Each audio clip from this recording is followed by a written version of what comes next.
আসসালামু আলাইকুম। কেমন আছো সবাই?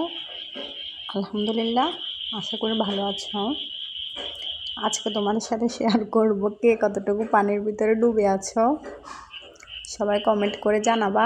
দেখো, আমরা অলরেডি ডুবতে আছি। এরকম বন্যা আমার লাইফে কখনো দেখা হয় নাই। আমার বয়স হয়েছে পর্যন্ত 21 বছর, ভিতরে আমি কখনো দেখি নাই।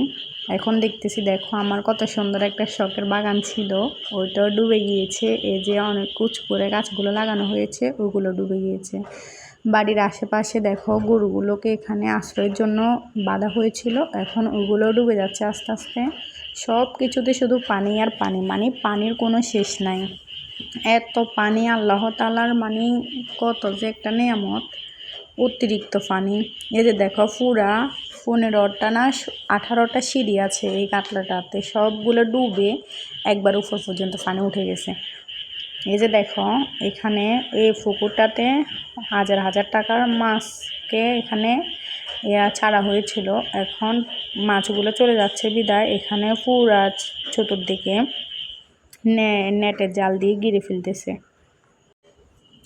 মানুষের আর্তনাদ, হাহাকার, সব দিকে শুধু কার পুকুর থেকে মাছগুলো চলে গিয়েছে, কেউ বা মাছ ধরা নিয়ে ব্যস্ত। মানে এক একজনে এক এক রকমের ফিলিংস নিয়ে আছে। কিন্তু আমার কাছে মাছ দেখতে এবং কি ধরতে অনেক ভালো লাগে, কিন্তু খাওয়ার চাইতে দেখাটাই অনেক সুন্দর। এই যে দেখো পুকুরটার কী অবস্থা। এই যে দেখো, এখানে আমাদের লোফামণি কীরকম নাচ শুরু করতেছে, বৃষ্টির পানি পাই। দেখো, মানে একবার ঘরের কাপ পর্যন্ত পানিগুলো উঠে গেছে। আমি শুধু হাঁটতেছি, একবার যাচ্ছি একবার আসতেছি, একবার যাচ্ছি একবার আসতেছি। মানে কি মানুষ আমরা তো তারপরে আলহামদুলিল্লাহ অনেক ভালো আছি।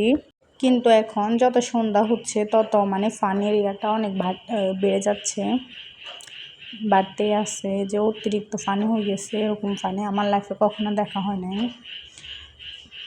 আমাদের ফেনী জেলা অতিরিক্ত উপরে, উঁচু এলাকা, তারপরেও